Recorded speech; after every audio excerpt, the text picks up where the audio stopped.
Assalamu alaikum and welcome to the Progeny Podcast. Today's guest is Syed Hasnain. Born and raised in East London, a former banking and corporate professional with 15 years experience. Hasanain started working with young people after heading up at an intervention program in 2012. It was the beginning of a new life, a new journey, in which giving back was very important to him, and he hasn't looked back since then. Syed Hasnain, Assalamu alaikum, welcome to the Progeny. Walaikum salam. Thank you for the invitation. It's an honor to have you here. Some people know you from previous shows or previous documentaries you've been on, but inshallah today we'll give them a different perspective about you. Inshallah. And inshallah it's beneficial for our listeners, our viewers, and especially the young generation who I know you work very hard with. I want to start by asking about your upbringing, East London. Yes. That must have been interesting. Yeah, East London, for those who've born and bred there, I think one of the most embarrassing moments is when they say, oh, so there's that music group called E17. And so it's not something that I would say I proudly go around announcing. Okay. But yeah, they were from that area, and let's not talk about them that much, where they've ended up in life. But yeah, I was very lucky growing up in East London because we had a very diverse kind of community, and we never had a kind of problem to sort of grow our identity, so to speak. Just as I got older, I do remember some stories when my mother used to say that back in the day, my father was a bus driver, and so obviously any family members would get free, travel. And she said that at times she would try and take us on the bus, and there would be some people who would throw some items at her. Wow. And I found that really a bit strange, to be honest, because as I was growing up, I never had that problem. But those were the first generation that came, and some of the struggles they had to actually have a part in community and in society. And they kind of took a lot of brunt to give us a slightly better life, I suppose. And so, I never had those kind of problems that my parents had. And you must have faced some discrimination, or no, funnily enough, I was one of those maybe lucky ones who hadn't. I mean, there was other issues, bullying and being overweight and being called certain things, but with regards to any sort of like social issues and just your identity, I was very lucky. And so to still be there is amazing in some ways. In other ways, it would be like maybe you should travel a little bit more and go and see other parts of the world. But yeah, very. I'm very proud of where I'm from and, representing East London. You started, your professional career in banking, very corporate, and then all of a sudden you take a totally different direction. Why was that, Yeah, so going into the corporate world was very important at the time because it was about trying to, in my family household, it was all being the oldest. I was always trying to prove to my father that I could, be working for a big organization, representing a big brand. And, in the 80s, 90s, if you worked for a bank, you seemed to be like a very important person. Funny enough, I used to work in Canary Wharf, and my father used to like tell people that, oh, if you've got any problem at HSBC, go to your local branch. And I kid you not, my son's there, he's gonna sort it out. He knows people, and he's gonna. You need a loan, he'll sort it out. Yeah, anything. Literally, like I'd get phone calls and mortgage. And like my dad's like, yeah, I've sent someone. I'm like, Dad, I don't work. But in a way, even though he would never openly say to me that Hasnain, I'm proud of you, it was his way of kind of showing off. Because he felt, and it was those kind of moments that I used to hold on to, think, oh, my dad's actually quite happy with me, even though he wasn't one of those fathers who'd say, son, well done, I'm proud of you, give me a hug. And so I would hold on to those moments to feel like, okay. So, I worked in the bank for over a decade, and it changed me in some ways from how I was growing up. And I was very, very arrogant. I would always be only talking to people if I thought that I could benefit financially, and I would look down at people. What your job title was important, what you drove, all these kind of, I suppose at the time, materialistic things that you think shows that you're a bigger, more important person than somebody else. And your question of what changed was, I just went through some personal challenges in life, and after having the experience of losing a child at the time, I really had to start reflect upon that there's more to life than just thinking that it's about you, it's about making money, and I suppose trying to give back. Your struggle with losing a child, if we can, before we move on, touch on that. Without going into too much details, or Sure. however much details you'd like to go into, how did this happen, and how did you deal with it at the time? Yeah, so look, I got married in October 2011, and I remember I was working for the bank, and we had that unfortunate incident of 9/11 a month before. And I remember I was in the bank, and we were looking at the screens, and what we saw was just, you kind of thought like you're watching a movie. It's not real. And I was getting prepared to go to Pakistan to get married, and everyone in the bank was like, Hasnain, it was really nice knowing you. You are mad. Like, literally, this is the worst time you could travel, and you're going to get married. And I was like, come on, like, listen, it's all good. But even I started to think, like, is this the right time to actually travel, right? So I flew out, and I kid you not, Mustafa, I was there for like 3 weeks. And all I saw in our local village were goats and cows, and there was no issue. There was no problem. And I was getting, at the time we used to have blackberries. I think we were one of the first corporate organizations to have blackberries, and we used to call them crackberries, because at the end you realize that they've got you sucked into the system, and you never put it down, right? You're always doing emails till midnight, and the bank thought, yeah, this is great. We've got these guys working overtime. And I was getting messages on the BlackBerry saying like, you're right, mate. Like, you still alive? And like, and I'm like, no, I'm just seeing like animals here. Like this.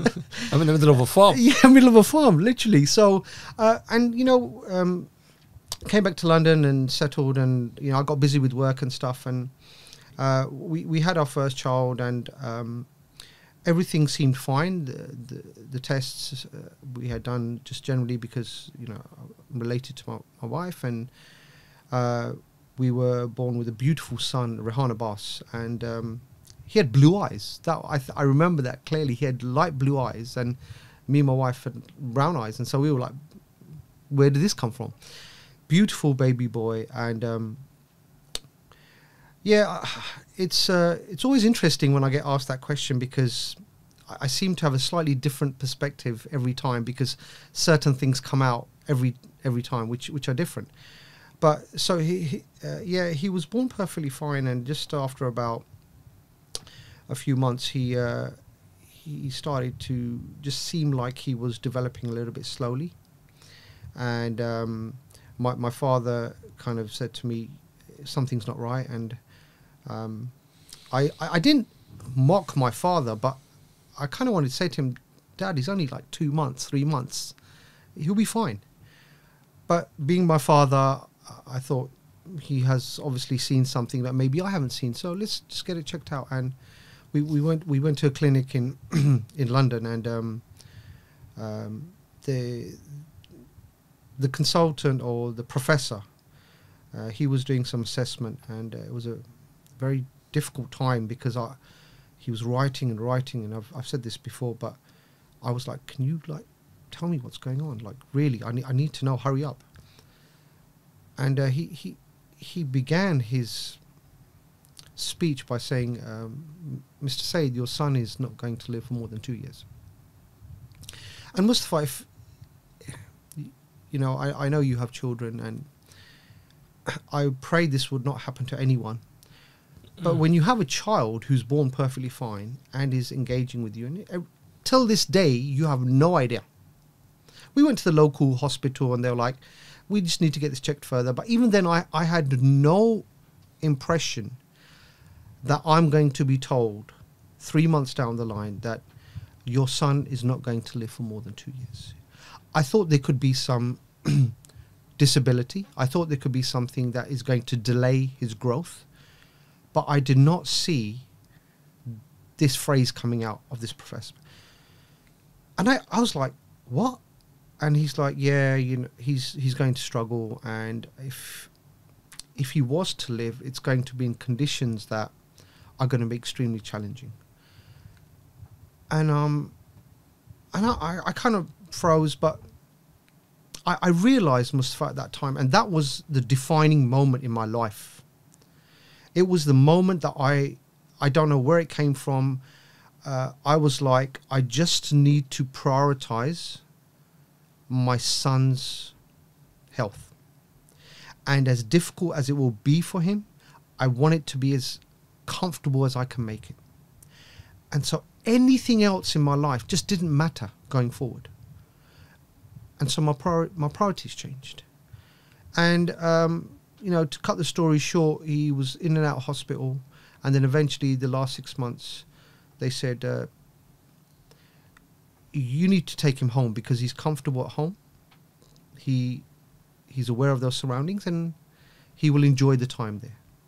And my room became like a hospital room. And even though I knew what the outcome was going to be, at the moment, I was just trying every single moment to just try and make his life as easy as possible. And Mustafa, can you prepare for your own death, let alone your child's? No. There's, when it happens, it happens. And Rohan had spent nearly another 4 months at home, and he used to sleep in our bed, and the next morning he peacefully passed away. And I remember his jaw was open.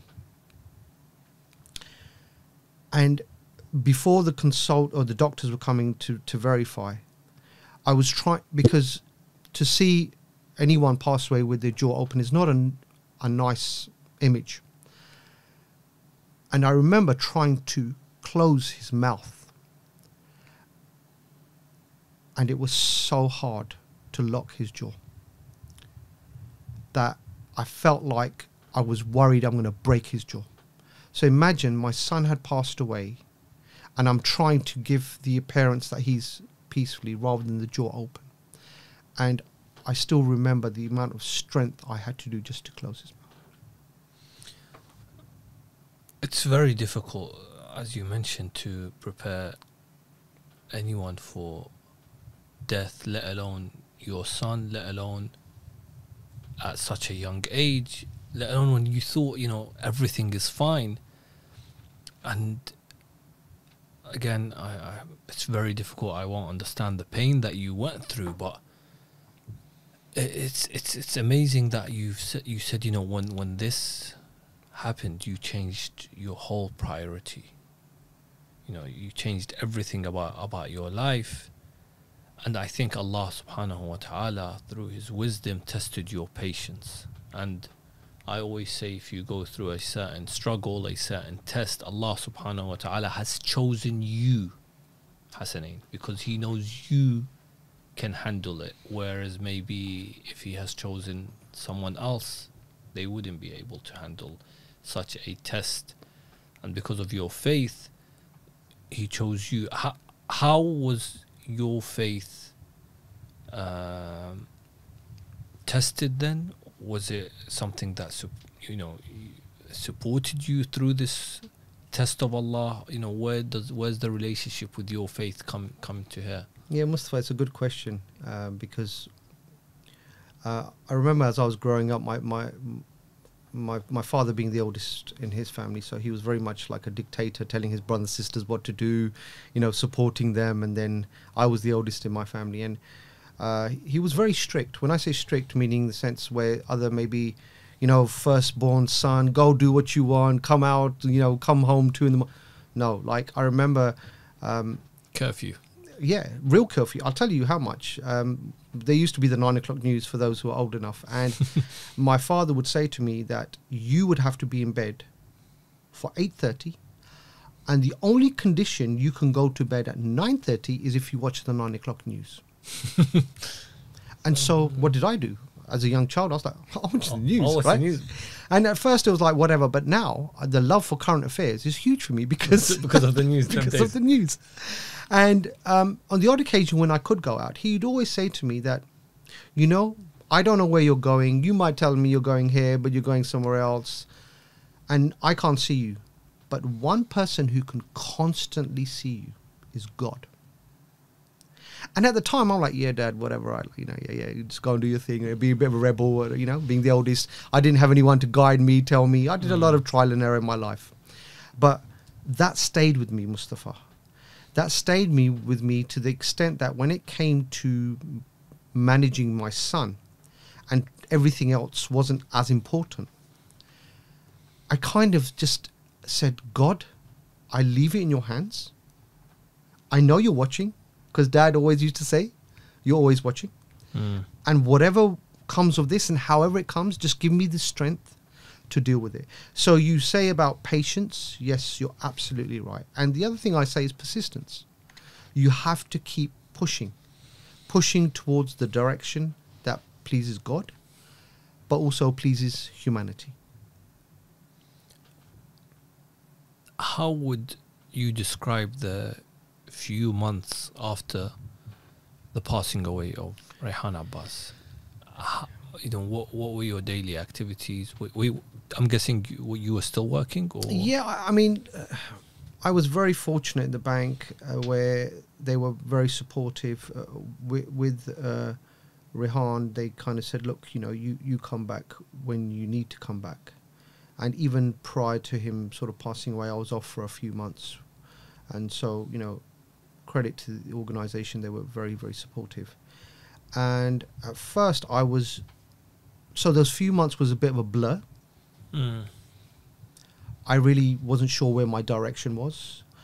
I was trying to see how everyone else was in my family and how they're coping. I think my wife went into a bit of a shell. And I thought, you know what? I need a distraction. So maybe going back to work wasn't the right solution, but I didn't kind of know anything else. And so after a few months, I just went back into work. But I was lucky because I'd kind of moved around in the organization. And at the time, they were launching Islamic finance. And I was very fortunate to have an incredible boss. And he kind of also was having his own challenge in his life. And so maybe there was a good understanding of where we both were. And he said, look, Hasnain, at least work will give you some distraction. And going back into the bank, I'd slightly changed, obviously after burying my son, the importance of how I want to take my direction. But I was also worried I might get sucked back into it, because it's such a corporate animal when you work for a bank.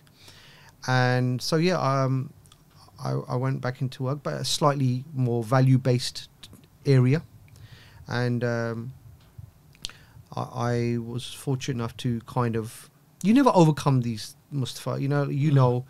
Something like if you lose a parent, or you lose a partner, or you lose a child, anyone, you never forget about it. It will always stay with you. Always, right? But life doesn't stop. And so I was lucky to have a distraction, so to speak. Till,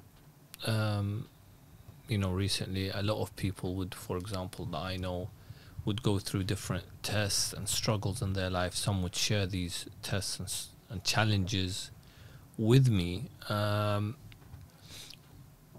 some I would be able to offer some advice or point them towards the right direction for advice on how, like you said, it's difficult to overcome certain challenges, but at least work towards gaining maybe peace, maybe gaining some sort of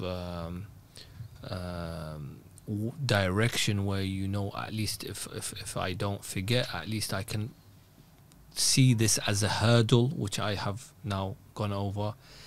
What advice would you give our dear brothers and sisters, our listeners and viewers, with regards to how you can deal with such challenges? Is it family support? Is it work? What would you say, looking back now? Maybe at the time, maybe you didn't think of it. Sure. But maybe if I was to ask you looking back at those few months or year or 2 years, what do you think helped you out the most for you to be Hasnain who you are today? Yeah, it's a deep question, Mustafa. I don't know. I don't know how much time we've got. we've got all the time you need, bro.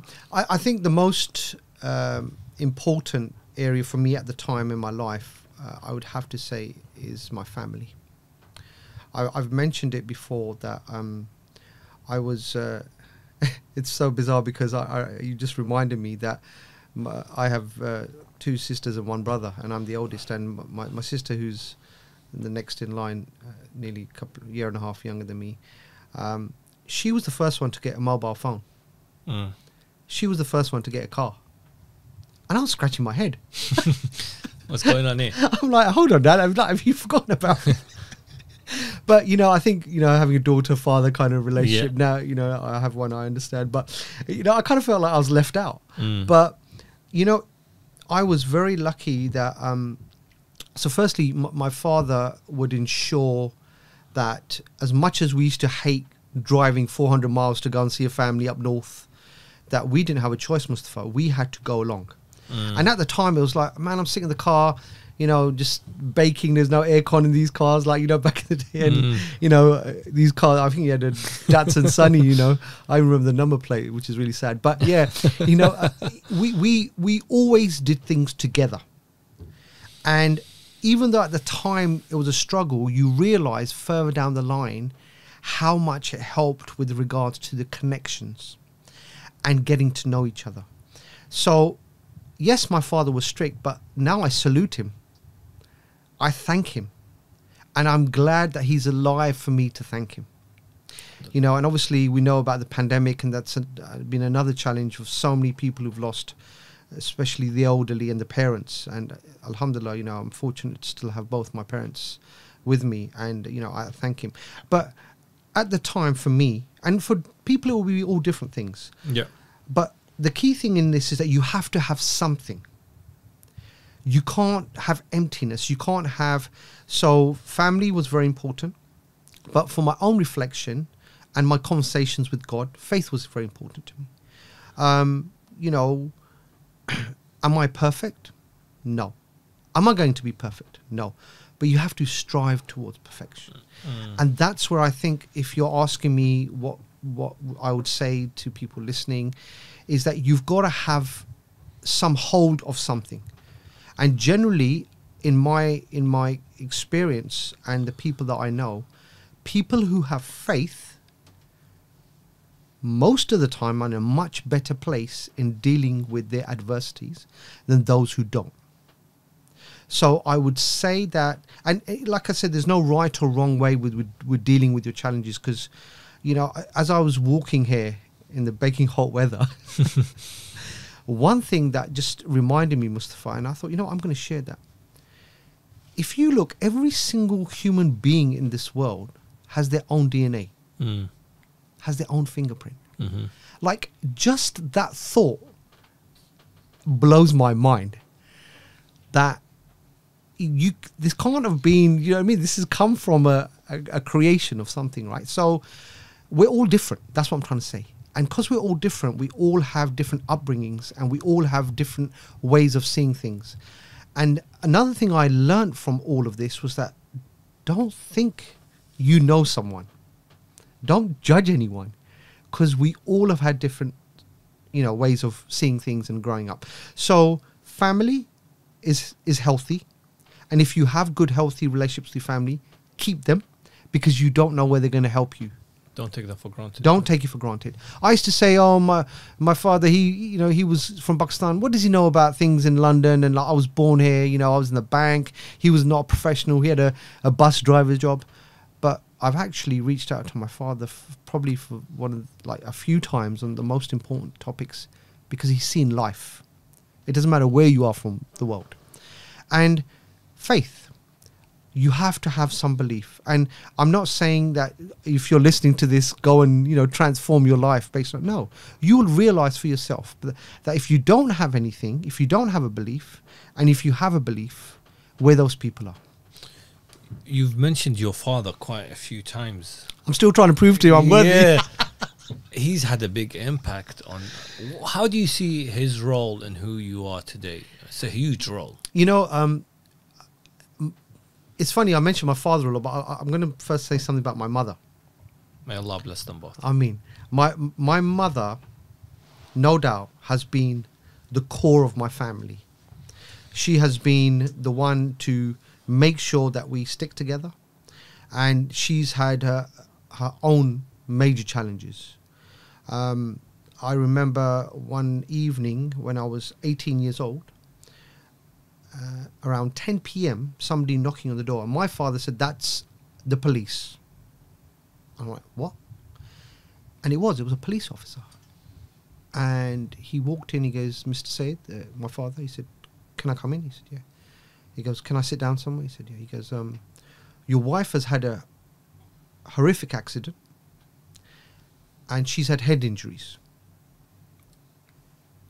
And I was like, okay, for a police officer to come to my house and tell us that, that's not good.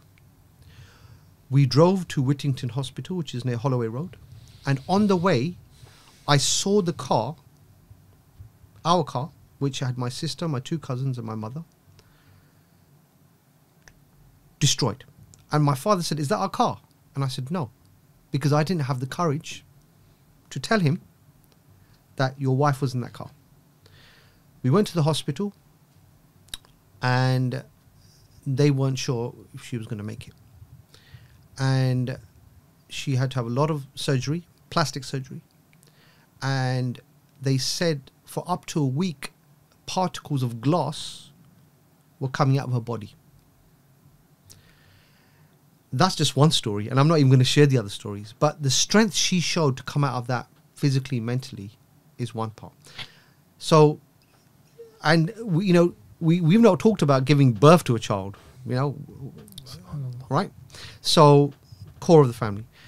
My father was the first one to leave his home, leave his country, come here, look after his brothers, set them up, set us up, and being one of the first generation leaders, so to speak, within our community. I kind of think I was always trying to take the banton from him, right? And say, "Look, I'm going to do it now." But it was very hard to take that off him. You're still carrying it. Because, right? That generation's like, no, you don't know how to do this, son. I'll do this. Right, I'll do this. Just yesterday, I was trying to fix my son's Batman bike in the garden. Because the weather's nice, everyone's buying bikes. And my father saw, and he came, he said, "Move away, son. Let me do this." So you're right, there is a little bit like, in my kind of respectful way, say to my father that, "Chill, I got this." Going back to you saying, you changed the way, what your priority was in life. And then that obviously, I'm guessing, changed your profession. How did that come about? Yeah, I mean, before that profession, I think it's important to raise, Mustafa, that,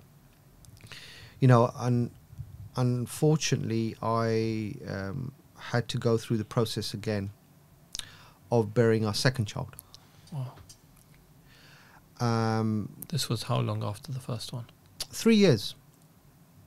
So Anika Zara was born, and again, within these 3 years, I'm guessing you went to the hospital to do tests to see if you're okay, your wife. Yeah, okay, we did. We had done all of the necessary checks. Yeah, the previous sort of like screening and tests and samples of what Rohan Abbas had, and even after Anika was born, Anika Zara was born, we did further tests, and she was absolutely fine, and we were overjoyed. Alhamdulillah. So this was now 3 years later. You're thinking, Alhamdulillah, I'm blessed now with a daughter. Blessed with a daughter, and it was very strange because she got a high temperature, and we thought it's just a bit of a cold and flu, and we gave some meds and stuff, and it wouldn't go down. And even when we went to the local hospital, I wasn't really concerned until they couldn't identify what this high temperature was. And we ended up at Great Ormond Street Hospital. And they said that not to worry, she'll need some chemo. How old is she here? 3.5 months. She needs a bone marrow transplant, but inshallah she'll be fine. And I was like, okay, cool. So my wife was there for 3.5 months every day. And again, the bank was very supportive. I was off work. They said, do not come back. And I was like, wow, like that's unheard of in a bank environment, right? You know, they're about bottom line, make money. You're not here to make money. See you later, bye. But again, I had a very good boss, and I would go in every day, and it was the cycle again of speaking to consultants, getting reassurance, looking at the chemo. The chemo was horrific, Mustafa. Like, it changed her parents so much. Like, really, I was concerned that this isn't looking like my daughter anymore. They said, look, we have to, we're fighting this. I was like, okay. And the nurses would say, you know, look, go with your wife, go for a walk, this, that. And my wife said, no, I'm not leaving my child. And so just the strain of every day speaking to consultants, making sure you're on top of everything, making sure that Anika Zara is okay, making sure your wife's okay, coming home, your mum and dad asking, like, what's going on? And it was very draining, very draining. At times, I don't know how I had the strength. And we were on the verge of getting a bone marrow transplant. And Mustafa, we got the call to say, we need to speak to you. And I went there, and they said, your daughter is... had an infection and she's not going to fight this infection. And I knew where the conversation was going, but I didn't want to hear it. And they were like, we're going to switch the oscillator off in a few hours, so call whoever you want to call. And I've done these a few times now, Mustafa, right? I've done it wherever I get asked to talk about. And after I do these calls, I'm not going to lie, I go home and I'm whacked. Because, alhamdulillah, you know, on a side note, my name Hasnain is, my father said, it's a very powerful name. So you will be tested. And sometimes I think maybe that's part of the test. But there is no doubt that God has given me the strength, because I believe as a human being, it's impossible to deal with these things. That's why I'm so keen to drive about faith. And so the machine was switched off, and I witnessed my daughter dying. I witnessed my daughter dying. I witnessed her complexion, her weight. And your question about where did that take me? So I mean, burying Anika was way harder, because all that was going through my head while I was burying her was how she died. Rohan had passed away in his sleep, so I didn't see that, right? But I witnessed my daughter dying, Mustafa. So like, as I'm burying, so I've already done the burial of Rohan Abbas. I'm burying my daughter, and that was okay in a weird kind of way, that, yeah, I'm going to bury her. But as I'm burying Anika Zara, all that was going through my mind is witnessing her death. And so when I was burying, when I buried Anika Zara, I did not want to leave the grave. I was like, you might as well just bury me. So yeah, I mean, your question about where did I go from there? And so Great Ormond Street Hospital had done some incredible, for me, the nurses, like the love and affection they gave to our children was unbelievable.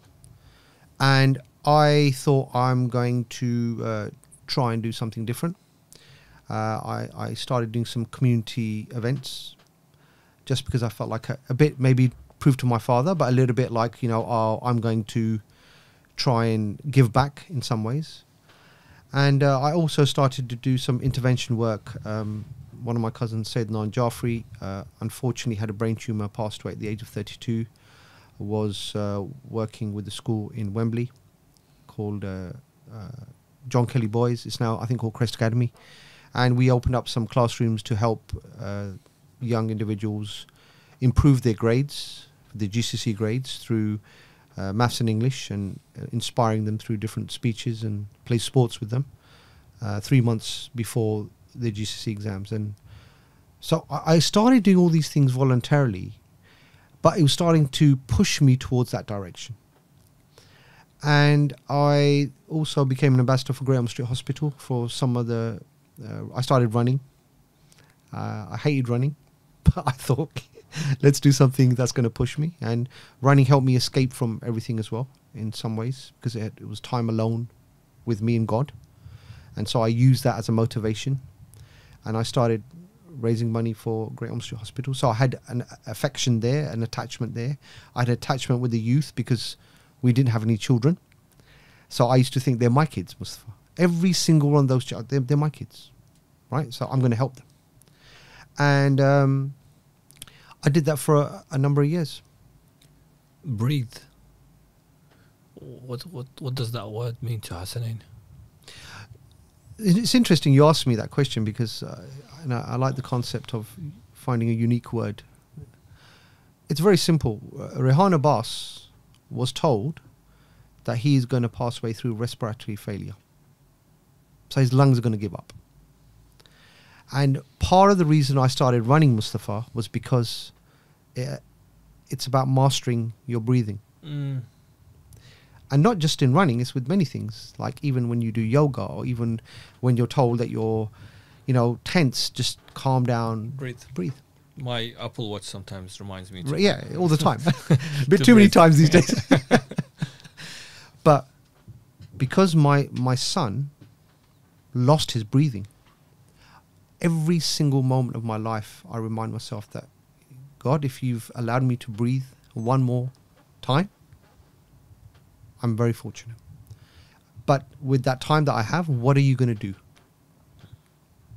So, yeah, that's why I use the word breathe.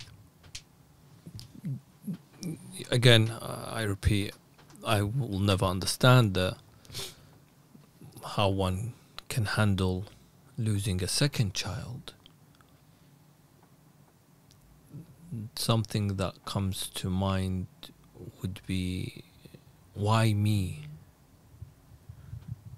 That's just me. The first, when I first heard the story, and now even you repeating it, did that ever cross your mind? Plenty of times. We hear of the word karma. Yeah, you do something good happens to you. You do something bad happens to you. So first I used to think, I must have done a lot of bad things. Because why am I burying 2 kids? So I went through that process. I also went the process that I'm not good enough. This is in God's eyes. I'm not good enough. Because I was getting told, Mustafa, at the time, inshallah, you'll be with them again. And you'll be reunited. They are innocent. They are pure. And yes, from a faith perspective, I got it. But as a human, I was struggling. And that's no different to any human being. Some days we wake up and think, yeah, we're going to do this. We got this. Other days we wake up and think, yeah, Allah, just, help me out here, right? That's the human side.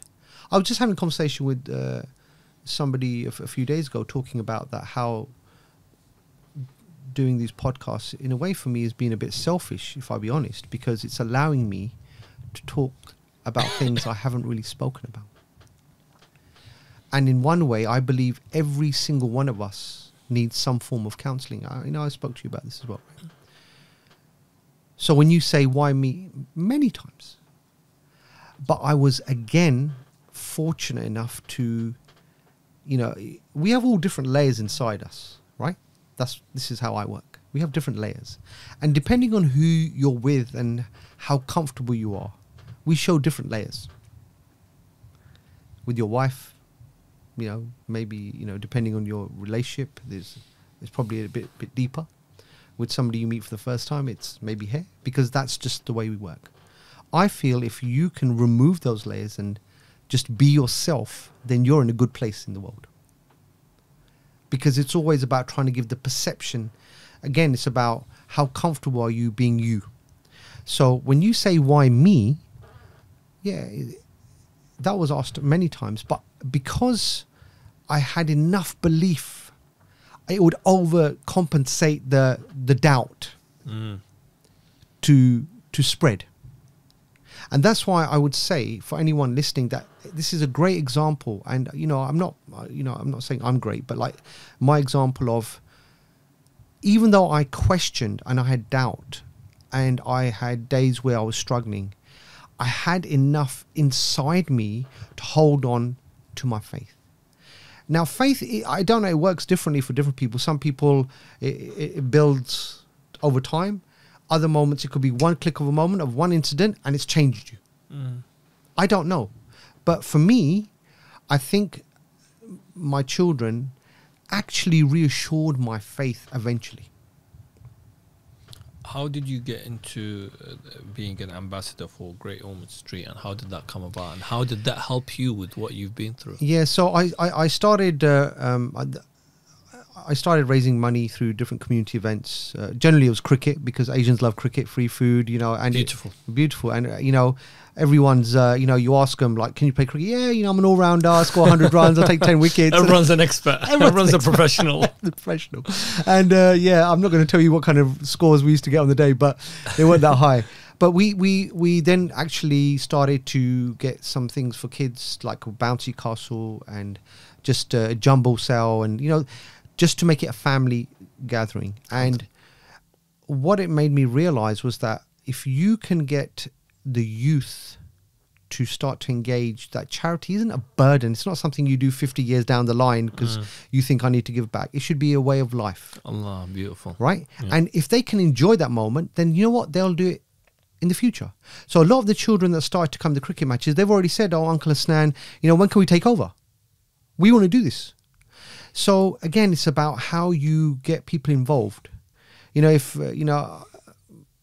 remember every time my dad's like, have you prayed? Have you prayed? And I'm like, oh, Dad, I'll pray. It's different to like, I'll let you get on with it and you pray when you want to pray. Yeah. Because it's not forced then.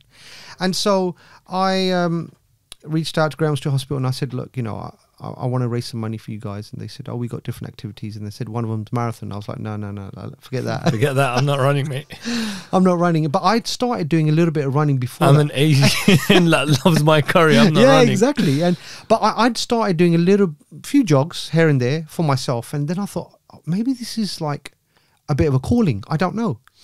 And I started running marathons for them. And How many marathons have you done now?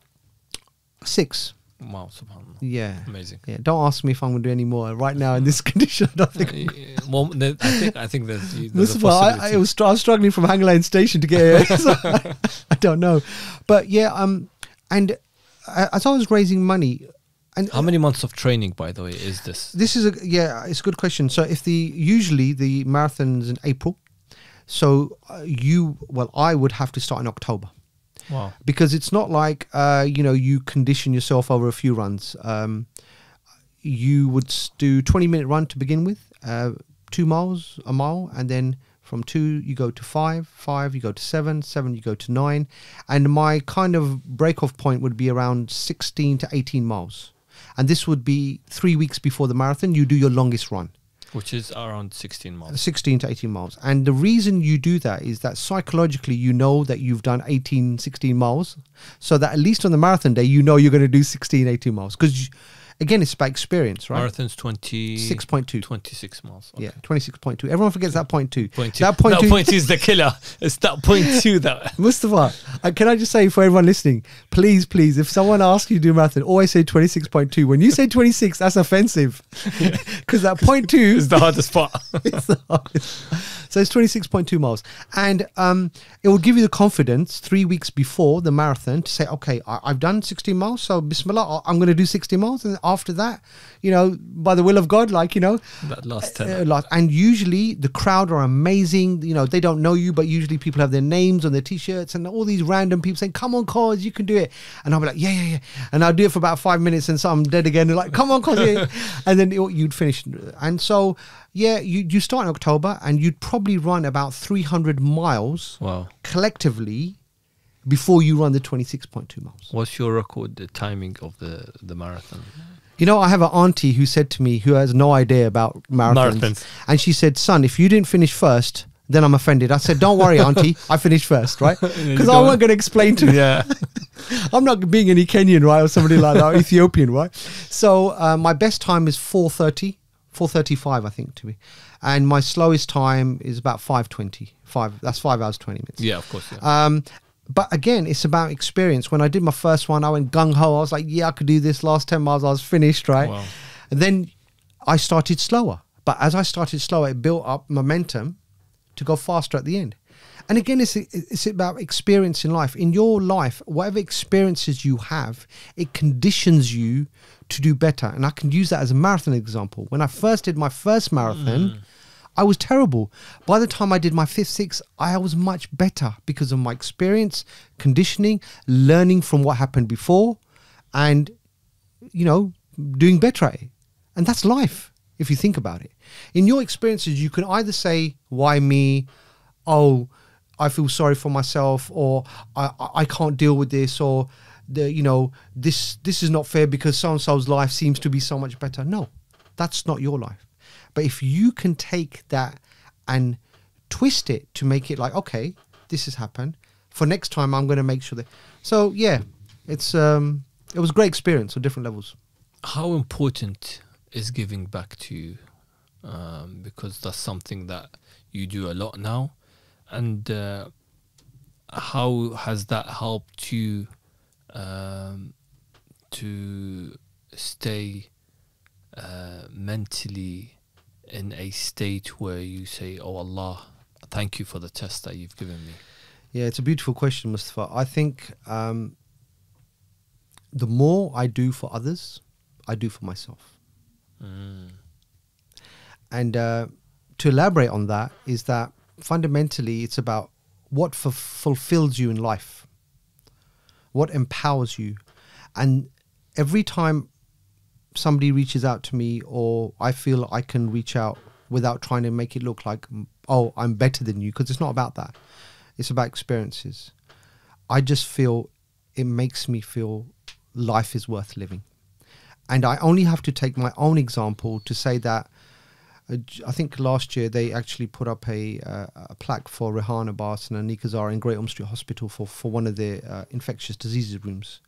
And it's just got their name on it. It's nothing else. But just seeing that plaque there in the hospital blows my mind, Mustafa, because I'm thinking, I never imagined 10 years ago that by me running, and it wasn't like, and this is, I'm not mentioning the money here to brag, but I'm just giving an example about. Yes. So I've raised about £100,000 for Great Ormond Street Hospital. Nobody gave me a check for £100,000.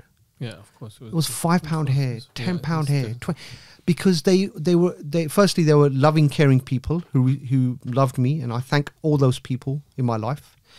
But it was the fact they held on to a story, and just these small amounts. I mean, this is a great opportunity to talk about for our mosques who struggle to get money, right? Yeah, which they're all good at that. Don't think, right, you need to ask for £1 million. Ask for this. Just get people to be emotionally attached to just give regularly, and you watch. You won't get £1 million. You'll get £2 million. But that's the problem. We think that, so no one gave me a check of £100,000. And I remember going to the hospital, they did a check presentation, and all these things were happening in my life. And I'm thinking, subhanAllah, God, how? When? How did I become an ambassador for Great Ormond Street Hospital? How did I run 6 marathons? How did I end up being involved with, the hospital as an ambassador? And so I've been ambassador for about 10 years. I got reached out, funnily enough, after my documentary, a woman from Great Ormond Street Hospital, she said, I watched your doc and I really want you to come and speak to, they have an evening of thanks over Christmas, December time. And I spoke to 100 parents, Mustafa, who'd lost a child. Wow. And I was the only Muslim there. But it's not because I was a Muslim. It was just, I think being a Muslim, it was also an opportunity to say that, look, we're all in this together. We're human beings. And I'd lost 2. And, whenever I get asked to come and do, go around the country, speak to parents, I always go because I'm like, if anything I can say to make you just understand a little bit better, it's my duty. So your question about how I feel it's what I live for. And, even now I work I never thought I'd work for a charity. And, I'm working for the biggest Muslim charity in the world, Islamic Relief. And, I head up their major gifts and corporate. So I deal with their high net worth donors. And just listening to their stories. And, when I used to work in private banking in the bank, it was all about like, how are you going to make money off my money, right? But now these donors are like, look, I'm giving you a donation. I want to feel empowered. So being part of that empowerment and inspiring is I feel like I'm very blessed to be able to do a job where I'm giving back in some way. So I live for giving back. I live for trying to just, and it's not I know better and my life is better than yours or whatever. It's just to say that, look, this is my experience. Even now, some of the students who it was called the 1 degree intervention that Adnan Jaffrey did. And again, I love the concept. He believed in a slight change of angle today brings you a better tomorrow. That's why it's called 1 degree. Great concept. Love it. And even now, some of the students who were students at the time, they're married or they've got kids, and they reach out to me and say, like, Hasnain, like, how do you sleep when you've got kids, man? Like, they give you, and I'm like, look, this is what I do. If it works for you, great. If it doesn't, no problem. So yeah. With I know we've been talking about, a journey of over years, which we've tried to speak about and summarize and give just an overview in a few minutes. From what you're saying, you've taken something that's perceived to be negative and turned it into something that's so positive. And that's amazing. That in itself is something that I'm sure our listeners, our viewers can take on board, because everyone faces different challenges. Right. Everyone faces different tests. Yeah. You faced not once but twice 2 tests that others might have maybe gone towards that, taking that negative and made it even more negative. And I don't know, each person, but subhanallah, you've taken that and then you've done all the positive work that you did and you're still doing. What advice? How do you continue? I know. It's again, it needs probably a whole hour podcast. How do you continue? I mean, look, get out of bed first. That's the first thing I'd say. That's the hardest part. Yeah. You need to identify inside you what your core values are. That's the first thing. The reason I say that is that before you think about continuing, you have to say, what are you standing for? What is your purpose? What is your identity? Not everyone's going to think, oh, how do you want to be remembered? But people are going to remember you regardless, somewhere along the line. So how are those people going to remember you? It's a really hard question, Mustafa, because you can't just, put it into certain pieces and say, like, okay, if you do that, then you're off your journey. And if you're not, then you're going to fall down. But I would really say that you have to stand for something. You can't just plod along thinking that things are going to just happen. So because I decided that I'm going to give back and I'm going to help less fortunate people in some way, God has opened these doors. I haven't done it. I had no idea after burying my children that I'm going to leave banking. People like, Hasnain, you're mad. Like, amount of money you're making, like your lifestyle. But I was in me, I was like, mate, you haven't buried 2 kids. You don't know. But I never used to throw that at them. I was like, I'm doing it because I have to do it. Mm-hmm. And I wouldn't want anyone to go through what I did. But sometimes the hardest, I can say this now today because I'm sitting here in front of you, Mustafa. This same person who's buried 2 children say, Alhamdulillah, I'm in a good place, bro. And if people want to go in a good place wherever they want to go and they want to continue, every single day is a challenge. Every single day you have obstacles. But you have to, it's kind of like, I don't know, man. It's like Popeye with spinach or something, like you've got to have your tins of spinach where if you're like slightly dipping, sorry for those who aren't old enough to understand. To remember Popeye, the sailor man. Yeah, the sailor man. But, you've got to have your tins of spinach where you can just, even when you do the marathon, right? After a while, you have to have just a little bit of water because you start to dip. Why I love the marathon, and for those who run, they know that it's over a course of period where you are going to war, my friend. I can't explain to you. You've got the heat, you've got the crowd. You could be running in a certain posture and feeling comfortable for 5 minutes, and you're the same person who's thinking, man, I don't think I could do it for another 2 minutes, let alone another 3 hours. 3 hours, right? So it's a constant. So the battle's always here. And I always say that illness begins here before it affects your body. So if you can work, and it's funny you mentioning about, you did a podcast about mental health, and that's very important, because we kind of always strive to, like, I got to do this, but we forget about ourselves. So you say, how do we continue? The first thing I'll say is check yourself. Then check yourself again. Because if you want to help others, you got to be in a good place. Right. So I use the marathon as a great analogy to my life, because I'm thinking you wake up and you get up and you move. You got to constantly be moving. You can't stagnate. So I probably haven't answered the question fully, but overview. Yeah, I just think you got to hold on to things that are important to you and strive towards them, no matter what comes your way. The marathon's a great example. I mean, I run, but I don't do marathons. I do 5 kilometers. But even that's a good distance. Yeah, so the 5 kilometers, which I aim to do when the weather's good, so I do outside. Otherwise, it's on a treadmill, which is easy on the treadmill. But you're talking about, it's all in the mind. It's all in the mind. And that's one thing I do. For example, if it's on a treadmill, or even sometimes if it's on I tend not to look at the distance that I've done. Right. Because when you start looking at the distance, you just want to, and like, it's not moving. So I try and cover it. I put a towel or something to try and cover the distance. But then I'll try and take a peek after, like, I've run a lot. I just want to, sorry, I'm conscious of time, but I just wanted to share a quick story about the the mind and the psychology of it. When I was doing the marathon, obviously it's a very eventful day. People are all raising money for different causes, some emotional, some just for their parents, or just because they want to do something for charity. And then there's people dressed in outfits, right? Loads. You watch on the news, right? So I remember there was a rhino. Wow. It's a heavy outfit. They've got this section here, and this guy is running in this heavy outfit. And I've looked and I'm like, man, like, respect. Okay. So I've overtaken him, and about 20 minutes time, right? I see the rhino. Again. Like, what's going on? Mustafa, I was like, okay, am I running this slow? Or is he running that fast? Or is that guy running fast? Okay, so I'm like, okay, I'm gonna overtake this guy. And gone, right? Hour later. No way. Wallahi, rhino. He's cheating. So I'm thinking, Hasnain, like, forget finishing. You can't even overtake this rhino. Somewhere along the line, this rhino is doing it. Anyway, it happened about 5-6 times. Then I stopped. I thought, okay, forget him.